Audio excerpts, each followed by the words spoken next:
But I want to thank you for inviting me tonight. It's an honor to be at the Center for National Interest. Immediately before the fall of the Berlin Wall, Francis Fukuyama wrote that we are at the end of history. The world, Fukuyama argued, had arrived at what he called the universal triumph of Western liberal democracy as the final point of human government. Almost 25 years later, we know Fukuyama was either wrong or at the very least a bit optimistic. History hasn't ended. Russia slides backward, vainly hoping to resurrect the Soviet Union. Vladimir Putin justifies aggression in Ukraine as defense against decadent and hypocritical Western powers. In East Asia, Beijing extols the remarkable rise of China as the supremacy of one-state capitalism, one-party state capitalism. In the Middle East, secular dictatorships have been replaced by the rise of radical jihadist movements, who in their beliefs and barbarity represent the antithesis of liberal democracy. These challenges are in part consequences, I think, of failing to define our national security interest in a new era. Our allies and our enemies are unsure where America stands. Until we develop the ability to distinguish, as George Kennan put it, between vital interests and more peripheral interests, we will continue to drift from crisis to crisis. Today I want to share with you my views on how to address these threats and how I see America's role in the world. I want to spell out for you what I believe to be the principles of a national security strategy of strength and action. Americans want strength and leadership, but it doesn't mean that we see war as the only solution. Reagan had it right when he spoke to potential adversaries. He said, "Our reluctance for conflict should not be misjudged as a failure of will." After the tragedies in Iraq and Libya, Americans are right to expect more from their country when we go to war. Americans shouldn't fight wars where the best outcome is stalemate. America shouldn't fight wars where there's no plan for victory. America shouldn't fight wars that aren't authorized by the American people, by Congress. America should and will fight wars when the consequences, intended and unintended, are worth the sacrifice. The war on terror is not over, and America cannot disengage from the world. President Obama claims that Al-Qaeda is decimated, but a recent report by the RAND Corporation tracked a 58% increase over the last 3 years in jihadist terror groups. To contain and ultimately defeat radical Islam, America must have confidence in our constitutional republic, our leadership, our values. To defend our country, we must understand that a hatred of our values exists and acknowledge that interventions in foreign countries may well exacerbate this hatred, but that ultimately we must be willing and able to defend our country and our interests. As Reagan said, when action is required to preserve our national security, we will act. Will they hate us less if we are less present? Perhaps, but hatred for those outside the circle of accepted Islam exists above and beyond our history of intervention overseas. The world does not have an Islam problem, the world has a dignity problem, with millions of men and women across the Middle East being treated as chattel by their own governments. Many of these same governments have been chronic recipients of our aid. When the anger boils over, as it did in Cairo, the anger is directed not only against Mubarak, but also against the United States because of our support for Mubarak. Some anger is blowback, but some anger originates in an aberrant and intolerant distortion of religion that wages war against all infidels. We can't be sentimental about neutralizing that threat, but we also can't be blind to the fact that drone strikes that inadvertently kill civilians may create more jihadists than we eliminate. The young activist Malala Yousafzai, whom the Taliban in Pakistan shot point blank in the head for insisting that girls have the right to attend school, she voiced this concern when she met with President Obama. She said, "It is true that when there is a drone attack, terrorists are killed, but 500 and 5,000 more people rise up against it, and more terrorism occurs. The truth is you can't solve a dignity problem with military force. It was Secretary Gates who warned that our foreign policy has become overly militarized. Yes, we need a hammer ready, but not every civil war is a nail. There is a time to eliminate our enemies, but there's also a time to cultivate allies and encouragers among civilized Muslim nations. Those of you who are familiar with me know that I'm deeply committed to individual liberty, but I have learned through experience that this ideal can only be achieved by recognizing, as Bismarck said, that policy is the art of the possible. We need a foreign policy that recognizes our limits, preserves our might, and a common sense conservative realism of strength and action. We can't retreat from the world, but we can't remake the world in our own image either. We can't and shouldn't disengage from the world, but we also shouldn't engage in nation building. We can facilitate trade, we can extend the blessings of freedom and free markets around the world. Here's how I think we could do it. Here's how I see the most important principles that should drive America's foreign policy. First, the use of force is and always has been an indispensable part of defending our country. War is necessary when America is attacked or threatened, when vital American interests are attacked or threatened, and when we have exhausted all other measures short of war. While no foreign policy should preclude the use of force, Reagan understood that the war, or that war in general, should never be the first resort. Eisenhower understood this also when he said, belligerence is the hallmark of insecurity. The war in Afghanistan is an example of a just and necessary war. I supported the decision to go into Afghanistan after 9/11. I still do. America was attacked by al-Qaeda. There was a clear initial objective: dismantle the Taliban, deny al-Qaeda safe haven. The invasion showcased the best of modern military, the best of America's modern military, and our ingenuity. We went in with special forces, heavy air power, and formed critical alliances. The Taliban were ousted from power, and al-Qaeda fled. We kept a limited force in Afghanistan to wage counterterrorism, and we understood, at least at first, the limits of nation building in a country decimated by over 30 years of constant war. Only after our initial success did the lack of a clear objective give rise to mission creep.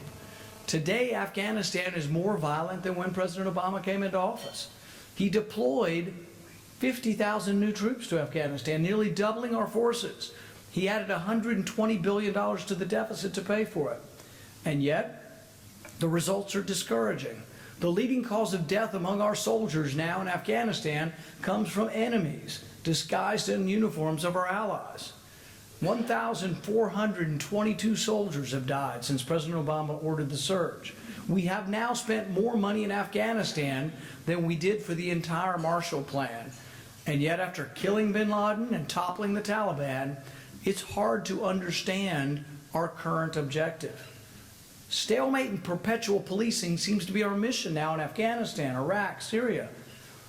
A precondition for the use of force must be a clear end and a goal. We can't have perpetual war.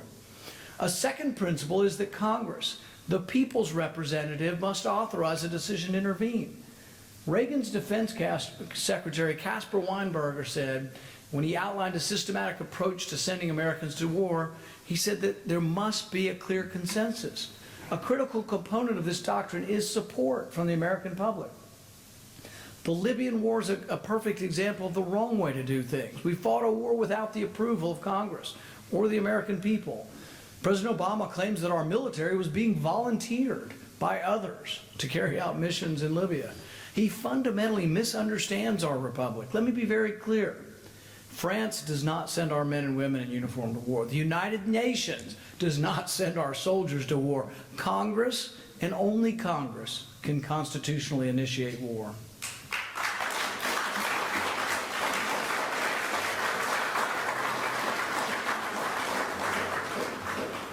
The war in Libya was not in our national interest. It had no clear goal, and it has led to less stability in Libya. Today, Libya is a jihadist wonderland, a sanctuary and a safe haven for terror groups across North Africa.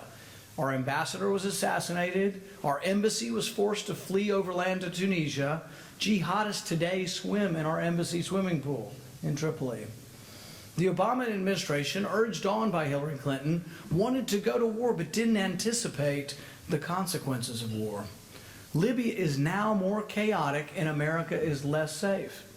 War shouldn't be a unilateral decision taken in the isolation of the White House, but that is what happened. In failing to seek congressional authority, President Obama missed a chance to galvanize the country. He missed a chance to lead. A president who recognizes the constitutional limitations of power is not weakened, but actually empowered by the public debate that comes with the declaration of war. I support a strategy of airstrikes against ISIS, but I think our air power must be used to rebalance the tactical situation. I think that the situation is a danger as it currently exists. I think we need to rebalance the situation in favor of the Kurds and the Iraqis, and we need to defend Americans and our assets in the region. Just as we should have defended our consulate in Benghazi, so too we must defend our consulate in Erbil and our embassy in Baghdad. I don't support arming the so-called Sunni moderates in Syria, though. I said it a year ago, and I say it again now. The ultimate sad irony is that we're forced to fight against the very weapons we send the Syrian rebels. The weapons are either indiscriminately given to what I call the less than moderate rebels, or simply taken by the moderates, taken from the moderates and given to ISIS. 600 tons of weapons. You've got people on my side and the other side saying we didn't give enough help. 600 tons of weapons have gone into Syria. Inadvertently, I think we have created a safe haven for ISIS, and ISIS is stronger because of our weapons that have flown into the civil war. Although I do support the call for defeating and destroying ISIS, I doubt that a decisive victory is possible in the short term, even with the participation of the Kurds, the Iraqis, and other moderate Arab states. In the end, only the people of the region can destroy ISIS. In the end, the long war will only end when civilized Islam steps up to defeat this barbaric aberration. A third principle is the belief that peace and security require a commitment to diplomacy and leadership. Around the world, we see the consequences of failed leadership and absence of leadership after 6 years of this administration. Military force is meaningless if our leaders can't reinforce American diplomacy through engagement and leadership. President Obama never invested in relationships with Congress. And the same is true of his foreign policy. To have friends, you have to be a friend. You got to show up. In the run-up to the Gulf War in 1991, Arab nations believed that once President Bush drew a line, he wouldn't let Iraq cross it. And President Bush, he didn't dance on the Berlin Wall when it crumbled. Instead, he worked behind the scenes to help the Cold War end calmly. In the light of this new threat posed by ISIS, I believe it's even more imperative that Tehran and Washington find an effective diplomatic solution for limiting Iranian enrichment program. A nuclear-armed Iran would only further destabilize a region in turmoil. Another diplomatic challenge is Russia's military intervention in Ukraine. Putin's actions not only threaten Ukraine, but represent a threat to the post-Cold War European order. I support the sanctions that the U.S. and the European Union put in place against Russia. I also agree with the measures taken at the NATO summit to increase the alliance's military preparedness, especially increased European spending. We need to use sanctions and defense spending to achieve a diplomatic settlement that takes into account Russia's long-standing ties with Ukraine and allows Kiev to develop its relations both with Russia and the West. As Kissinger put it, if Ukraine is to survive and thrive, it must not be either side's outpost against the other. It should function as a bridge between them. Ukraine is geographically and historically bound to both regions. We will need to understand that even with our help, Ukraine will not be able to stand up to Russian pressure unless it undertakes some fundamental reforms, such as stamping out corruption and restructuring its energy sector. This brings me to the last principle I'd like to discuss today. We are only as strong as our economy. Admiral Mike Mullen, then the chairman of the Joint Chief of Staff, put it succinctly. He said, "The biggest threat to our national security is our debt. A bankrupt nation doesn't project power, but rather weakness. Our national power is a function of the national economy. During the Reagan Renaissance, our strength in the world reflected our successful economy. Low growth, high unemployment, and big deficits have undercut our influence in the world. Americans have suffered real consequences from a weak economy. President George W. Bush understood that part of the projection of American power is exporting American goods and culture. He successfully brokered 14 new free trade agreements and negotiated 3 others that are the only new free trade agreements we've had. We haven't had much of anything under this president. Instead of just talking about a so-called pivot to Asia, what we need to do is prioritize negotiating the Trans-Pacific Partnership by year's end. Free trade and technology should be our greatest carrot, the greatest carrot of our statecraft. Trade is a critical element to building a productive relationship with other nations, including China. While our relations with China are complicated, trade has drawn us together, and mutual investment can also play a constructive role. In an era in which geopolitics could drive us apart, we need to look for new areas for the U.S. and China to cooperate. Promoting free markets should be a priority.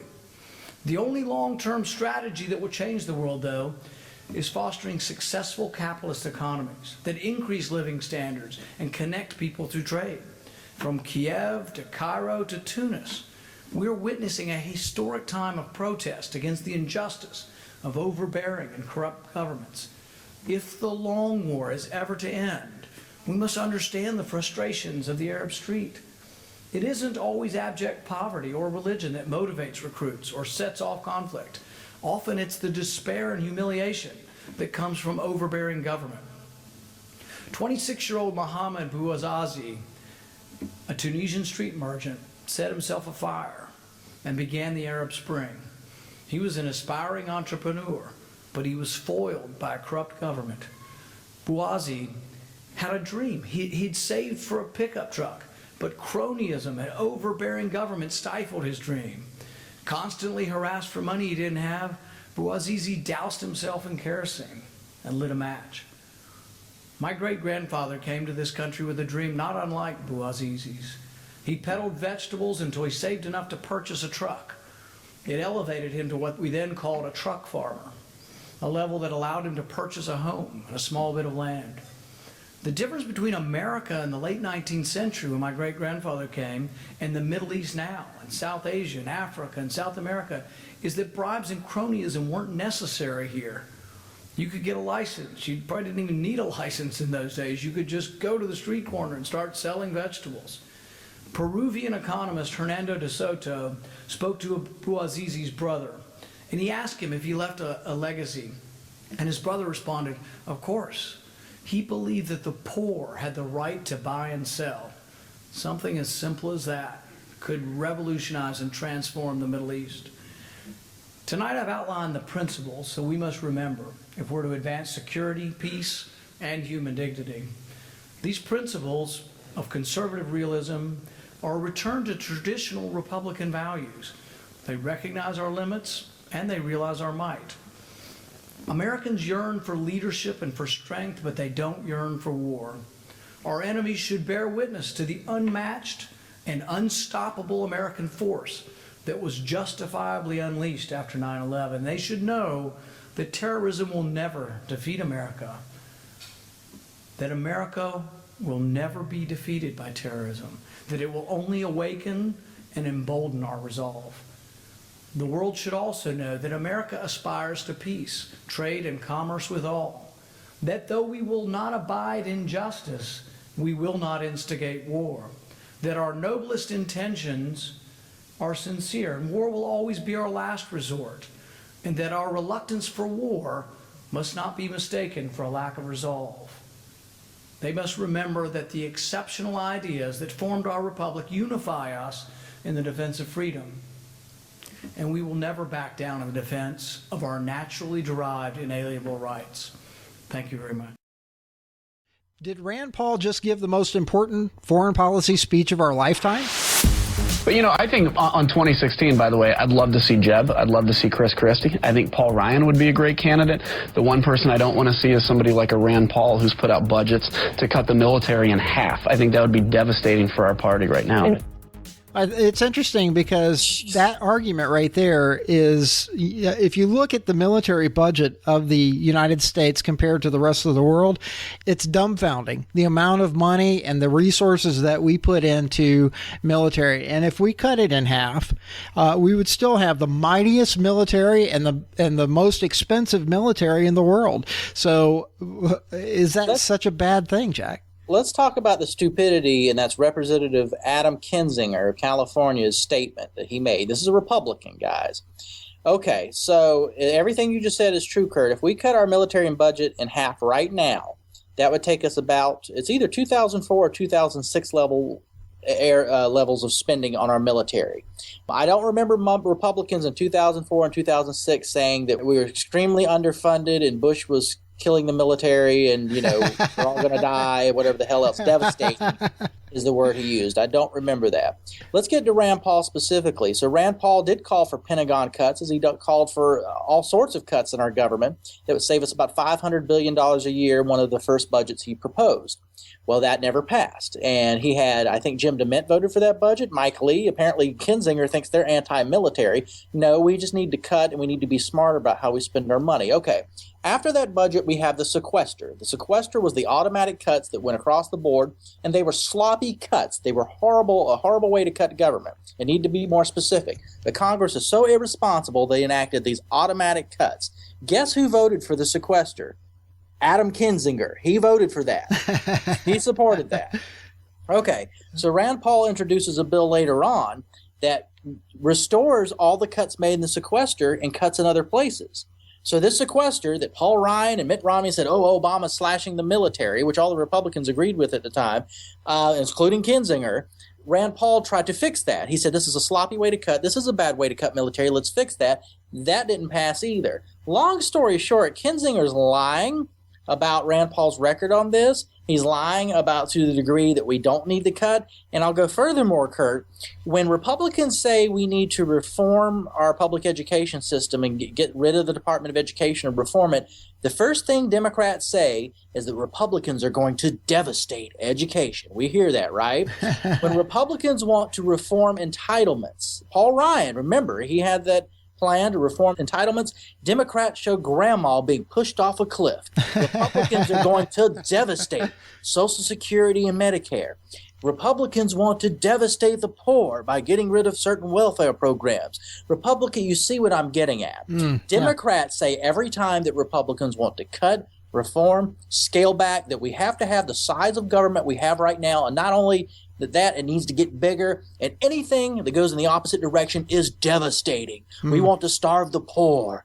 The Republicans hate women, whatever the hell it is. So Kinzinger is the Republican version of that. Rand Paul, who is a strict constitutional, limited government conservative, who wants to cut everything on our government and scale it back. We need government, but to make it smaller than it is now, what does he do? Rand Paul would devastate our military. There's no difference between Adam Kinzinger and his rhetoric and Nancy Pelosi, Harry Reid, Barack Obama, and they could dance around it, beat their chest, point at ISIS, whatever the hell they want to do, but there's not one damn difference. The title of the segment is, did Rand Paul just give the most important foreign policy speech of our lifetime? Yes, and that's what this is his reaction to that.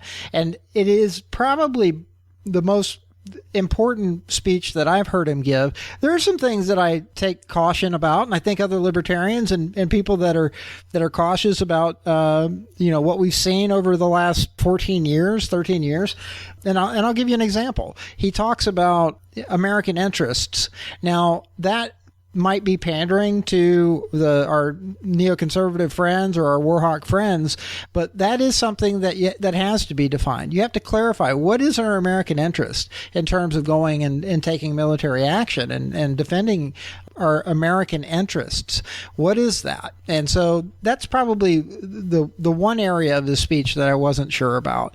And there are things like that I think people like myself that have always been cautious, but would I vote for Rand Paul? Unless one of us goes crazy, yeah, I'll vote for Rand Paul, because he is very sober and he's very thoughtful, and he understands liberty, and he understands that you only use military force for defense. Right. I think anybody of our perspective who didn't vote for Rand Paul is foolish. And I don't mean as an insult to you, but let me explain why. One take on the speech that Rand Paul gave last Thursday at the Center for the National Interest, which was founded by Richard Nixon. It was a foreign policy institute here in Washington, D.C. Zach Beauchamp at Vox wrote a piece called "Rand Paul just gave one of the most important foreign policy speeches in decades." Now, the point he makes is not that Rand was necessarily saying anything different that he said in the past, though I think he's probably said it better and is a little bit more clear, but that he's making it clear that he is trying to challenge the entire bipartisan foreign policy consensus that exists on the left and the right, and most certainly in the Republican Party. Zach Beauchamp is making the point that Rand Paul, instead of trying to, as many libertarians think he might, or as critics on the left thinks he might, sort of being more like a Bush or Obama or a Hillary Clinton on foreign policy, is going in the exact opposite direction. I think the term that Beauchamp uses, he's going to, instead of becoming part of the consensus, he's going to take a battering ram against that consensus. The trick for Rand Paul, and this is what he got to in his speech, we all agree, sensible people, when I say all, I'm talking about me and you and people like Rand Paul and, libertarians who think about liberty, we all agree that our foreign policy is broken, that we need less intervention, that the things that we've been doing not only don't work, but have caused more problems than they're worth, and on top of it, we can't afford it. So how do you take that recognition and make it work in real-world terms? A pure libertarian would say, well, we get rid of NATO immediately. We don't do anything anytime. Rand Paul is saying we do have to do some things some of the time. We need a strong military, but about a tenth of what we're doing right now, a hell of a lot less of what we're doing right now. When we do it, we should do it constitutionally. That is so far in a way different from what George W. Bush stood for and what Barack Obama stood for and what most Republicans in the GOP think right now as far as the leadership is concerned. I think the sort of the rank and file is a little different. That would be revolutionary. And, getting back to our conversation before this about the Kinzinger, if we as libertarians or conservatives really believe in the small government stuff that Republicans run their mouths about every time they campaign, you can't get to a smaller, more constitutional government if you think the foreign policy we have right now is the way to go. We need to maintain it and possibly expand it. It is mathematically impossible. Rand Paul, that was an aspect of his speech. He addresses the cost issues and talks about Mike Mullen, former chairman of Joint Chiefs of Staff, brought up that, our national debt is the greatest threat to our national security. That's absolutely true. The trick for Rand Paul is to make people understand that he recognizes there are threats in the world and there are global challenges, and if he decides to run for president, he would be able to meet them. But also to understand that most of the things, a majority of the things that the establishment of both parties have portrayed as threats in the past were not. And we waste a lot of human sacrifice, a lot of dollars, and a lot of time in sort of being involved in things we shouldn't have been involved in to begin with. Now, on the right, there was an article that just came out on Breitbart called "It's America's Fault." Rand Paul. It's America's fault. I could barely get to the end. It was so stupid. Yeah, Sebastian Gorka wrote this article. Now, his argument is, and this is a legitimate concern for Americans, we have a problem with Islamic hatred towards America. Now, Rand Paul addresses that, but this is kind of picking and choosing out of his speech, and I'm going to go ahead and play devil's advocate here. He talks about that we don't have an Islam problem, we have a dignity problem. And with millions of men and women across the Middle East being treated as chattel by their own governments. Now, this really incites some frustration. It sounds like he's dismissing Islam, Jack. You're talking about Rand Paul. It sounds like Rand Paul's dismissing that element in those radical words. Islam's a problem, and he's never disputed that. And I don't think he does that in the speech, but he's just talking about there are situations on the ground that no military can solve. And that's something that the guy, I can't remember the guy that wrote that, Rand Paul blames America or whatever the hell it was, doesn't even begin to understand. Mm-hmm. There are situations on the ground in Syria and Iraq that sort of give rise to groups like ISIS and whatnot that there are no military solutions to. I think Rand Paul used the term dignity, the dignity on the streets and whatnot. That's true. And to the degree that we think that we can fix that with armies and, occupying forces that stay there for decades on end, we're going to lose. We're not going to accomplish anything. I think we've seen that in Iraq. I think we've seen that to a large degree in Afghanistan, and we would see it if we want to do it in Iraq all over again. People who say, oh, you blame America. Most conservatives I know think that government action creates a human reaction when it comes to taxes, when it comes to how they regulate, things in your front yard, the local neighborhood community group. Mm-hmm. It is a conservative axiom that government action creates a human reaction. For some reason, many conservatives think that applies to everything the state does except the most violent and oppressive thing any state can do, which is go to war. I'm sorry, there is a such thing as blowback. It's a term the CIA invented. I didn't invent it. And it is not the answer to everything. I disagree with some libertarians. I don't think that's everything. Radical Islam is definitely a component.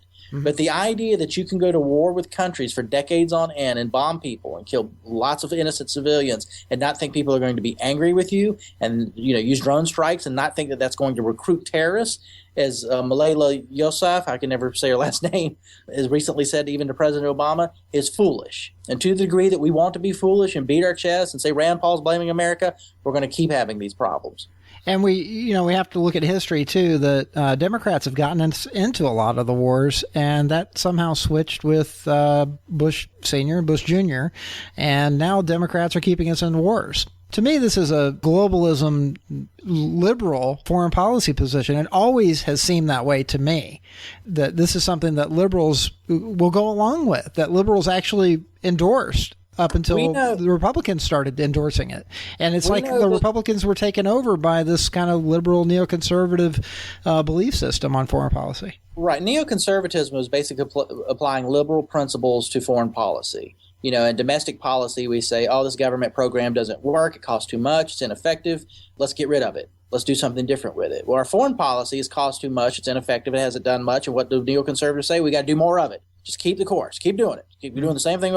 It's exactly what it is. To the degree that there ever was an anti-war left, we know that that's generally not true. They were anti-Bush's wars. They have no problem with Obama's wars. I think what Rand Paul would offer, and why his speech was so important, he would offer, as Zach Beauchamp said, sort of a revolutionarily different, I don't know, revolutionarily is a word, but a very, very different Republican Party. And quite frankly, he'd offer an alternative to principled progressives who, think that civil liberties are important and that a more sane foreign policy is their priority. I think you'd see a very interesting and different election in 2016 if he were to run. There's one thing that I loved about Senator Paul's speech, and he did this at the Value Voters speech as well, where he talked about the importance of allowing, by not undermining, the people of Islam to purge themselves of this radical element, to work with them, to join hands together in supporting them, because they are the ones that are going to have to get rid of these people. That's right. We're not going to be able to do that. It's just impossible. That's the only way it's going to work. And I think, sober foreign policy people, some of whom hopefully will be surrounding Rand Paul, get that. I think the foreign policy establishment in both the Republican and Democratic parties don't care to get that, and if they do, they don't really care about it. They have their agenda, and they're going to keep doing things the way they've been done. Jack, we're at the end of the show. It's been another great one. Always good to talk to you, Kurt. Thank you. You can follow us on Twitter @Rare Report, and you can also like us on Facebook, facebook.com/Rare Report.